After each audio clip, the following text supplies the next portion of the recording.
నెల్లూరులో జర్నలిస్ట్ పై దాడి. ఆంధ్రప్రభ రిపోర్టర్ మల్లీపై దాడి. నెల్లూరులో ఉన్న మూలాపేటకి చెందిన పోలీస్ భారత్ గ్యాస్ నందు పనిచేస్తున్న ఏఆర్ కానిస్టేబుల్ ప్రసాద్, అతని కుమారుడు కలిసి మల్లీపై తీవ్రంగా దాడి చేశారు.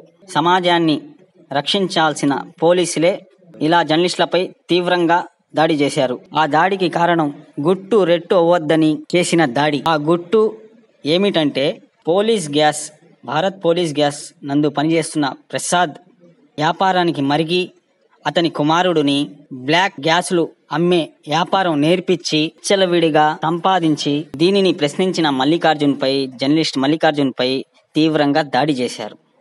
ప్రజలకి రక్షణే లేదు, అదేవిధంగా జర్నలిస్టులపై కూడా రక్షణ లేదు.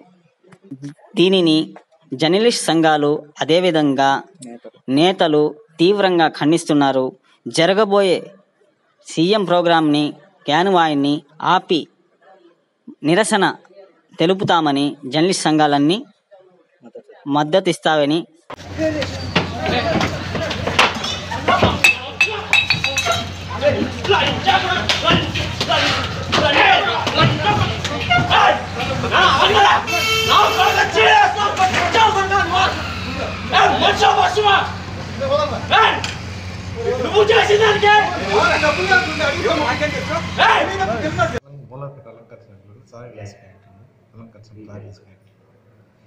నేను టిఫిన్కి రెగ్యులర్గా వెళ్తూ ఉంటాను. సరే అతను నా ఫ్రెండ్ కూడా. సరే అతను ఏదో అర్జెంటు బాత్రూమ్ అని చెప్పి నన్ను 10 నిమిషాలు కూర్చోబెట్టాడు. సరే నేను కూర్చున్నాను. ఈలోగా పోలీస్ ఆఫీస్లో అదే రిజర్వ్ కానిస్టేబుల్ ప్రసాద్, అతను భారత్ గ్యాస్ గురించి చూస్తాడంట. అతనికి బ్లాక్లో ఇతనికి అమ్ముతాడట గ్యాస్, మన సాయి గ్యాస్ క్యాంటీన్ అతనికి ఇస్తాడు.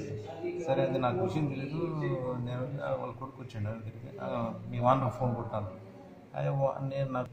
నేనేం తాకలా, అతనికి నాకు సంబంధం లేదు అసలు. అతని గురించి నేను అసలు తెలియదు. అంతే, రెండో వ్యక్తి అసలు 20 నిమిషాలు. అతని పేరు ప్రసాద్, ఏఆర్ కానిస్టేబుల్ ప్రసాద్, అతని కొడుకు. ఏ స్టేషన్? ఏఆర్ హెడ్ కానిస్టేబుల్ అంటే భారత్ గ్యాస్ గోడౌన్స్ చూస్తాడు. భారత్ గ్యాస్ గోడౌన్స్ నుంచి గ్యాస్ అతను అక్రమంగా తరలిస్తున్నట్టున్నారు. ఆ హోటల్ ఇచ్చాడంట. అట్లా ఎంతమందికి తరలిస్తున్నా నాకు తెలియదు. అది నాకు సంబంధం లేని విషయం అసలు. వచ్చి కొట్టాడు ఉంటే వాడుకున్నాడు కదా. ఆయన ఒక్క కొడుకు కొంచెం ర్యాష్గానే ఉంటాడు, రౌడీలాగా ఉన్నాడు కొడుకు. సేమ్ అదే ఆయన కూడా ఏఆర్ కానిస్టేబుల్ ప్రవర్తించలేదు. అతను ఒక రౌడీలాగా వచ్చి కొట్టాడు. అంతే రౌడీస్ అంతే. వాళ్ళ ఆయన ఫోన్ చేసి, నాయన నా కొడుకు రోజు డబ్బులు ఏమిటి, గ్యాస్ డబ్బులు ఏమిటి అని చెప్పి వాళ్ళ ఆయన ఇద్దరు వచ్చేసి నన్ను భయంకరంగా కొట్టేసి తల మీద, తర్వాత ఇక్కడ మీద, తర్వాత కనీసం 10 నిమిషాలు రోడ్డు ఇంటి కొట్టారు. తర్వాత నెక్స్ట్ వచ్చేసి క్యాష్లో బాక్స్లో క్యాష్ తీసుకోపోతున్నాను. తర్వాత దాన్ని అడ్డుకున్నాను, ఎట్లా తీసుకుంటాను. తర్వాత ఎంత పోయిందో తెలియదు నాకు, బాక్స్లో నుంచి ఎంత క్యాష్. తర్వాత నేను నాకు దెబ్బలు లేదు పడిపోయాను. మీరు జర్నలిస్ట్ అని చెప్పలేదు అదే అప్పుడు చెప్పి ఎవడైతే నాకెందుకు, నేను పోలీసు లేక పోలీస్ అంటే నేను చూపిస్తాను ఇక. తర్వాత చుట్టుపక్కల కొంతమంది కానిస్టేబుల్, ఏఆర్ కానిస్టేబుల్ ఉన్నారు, వాళ్ళు కూడా వాళ్ళతో కొల్లీడ్ అయిపోయి అప్పటికి నేను చెప్తా ఉన్నాను, నాకు సంబంధం లేదు. తర్వాత నేను తాగేసి నేను చెప్తున్నాను, అతను నాకు అలవాటు లేదు. తర్వాత టెస్ట్ చేసుకోమని చెప్పాను. తర్వాత టెస్ట్ చేసుకుంటే కావాలని ఉద్దేశపడి నన్ను బ్లేమ్ చేశాను. ఏమి సంబంధం అసలు, అతను ఊరు కూడా తెలియదు నాకు అసలు. తర్వాత అతనే చేత్తో అతను నన్ను కొట్టేది కూడా అతనికి దెబ్బలు తిని అది రక్తం గాయం చూపిస్తున్నాడు.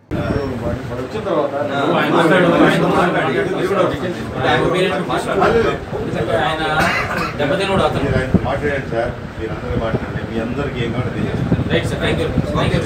దీంట్లో మీకు అధికారం ఉంది కదా అని మీకు డ్రెస్ చేసుకున్నంత మాత్రం మీతో పాటు మీ కొడుకు వచ్చి కూడా ఒక విలేకరుని పక్కన పెట్టండి, ఒక సామాన్యం మాత్రం కొట్టి అధికారం మీకు ఎవడిచ్చాడు? ఇట్లా కొడతారు మీరు. అక్కడ క్లిప్పింగ్స్ అని మేము ఆల్రెడీ డీజీపీ పోయి హోమ్ మినిస్టర్ కోసం సీఎం ప్రోగ్రామ్ బైకాట్ చేస్తాం.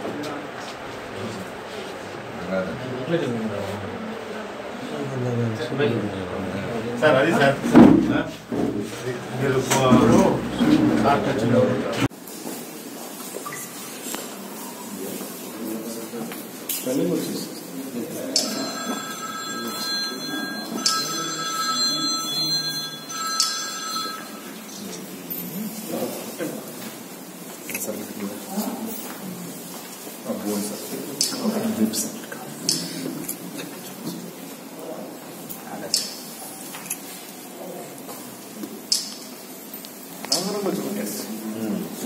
అతనికి నాకు సంబంధం లేదు.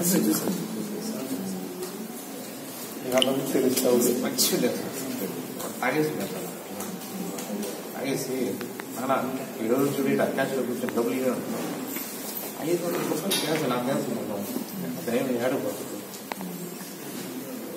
తప్ప సార్ అసలు ఒక జోలి పోయాడు కాదు.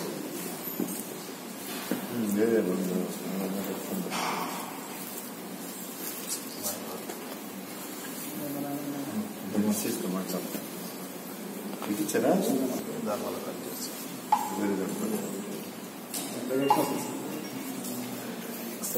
పక్కన నన్ను కొట్టేస్తాను పెద్దోడు అసలు లేదు ఆవిడ షర్ట్ నిరాశ చేసుకున్నాను. ఏది కట్ట దెబ్బ తగిలిందంటే క్యాష్ వచ్చే పెట్టేసాడు ప్లస్ పెట్టాను. తర్వాత నా గొంతు నాకు ఊపి రాలేదు ఊపి రాలేదు ఒకటి చేతి నేనంతా సరే ఆయన కొట్టాను నేనేంది ఆయన కొట్టేసాను వాళ్ళు ఇలా చంపుకున్నారు అసలు స్టేషన్ ఎంత అన్ని సరే ఇప్పుడు ఇది అయిపోయిన తర్వాత వార్డ్ బాయ్ వీడియో వచ్చేస్తుంది. వీడియో వచ్చింది టీజేఎఫ్ జిల్లా నాయకుడిని ఈ రోజు జరిగినటువంటి దాడిని మేము చాలా తీవ్రంగా ఖండిస్తున్నాము. ఆంధ్రభూమిలో ఒక రిపోర్టర్ పనిచేస్తున్న మల్లికార్జున మీద అమాంతంగా దాడి చేయడం చాలా బాధాకరమైన విషయము. దీని మీద కఠిన చర్యలు తీసుకోవాలి. అలాగే ఆ పోలీస్ గ్యాస్ లో ఉన్నటువంటి ప్రసాద్ మన తనయుడు ఆ డేంజర్ అవుతున్న విషయాన్ని పసిగట్టడానికి మన రిపోర్ట్ అక్కడ పోగా వాళ్ళు దాడి చేయడం చాలా బాధాకరమైన విషయము. ఇలా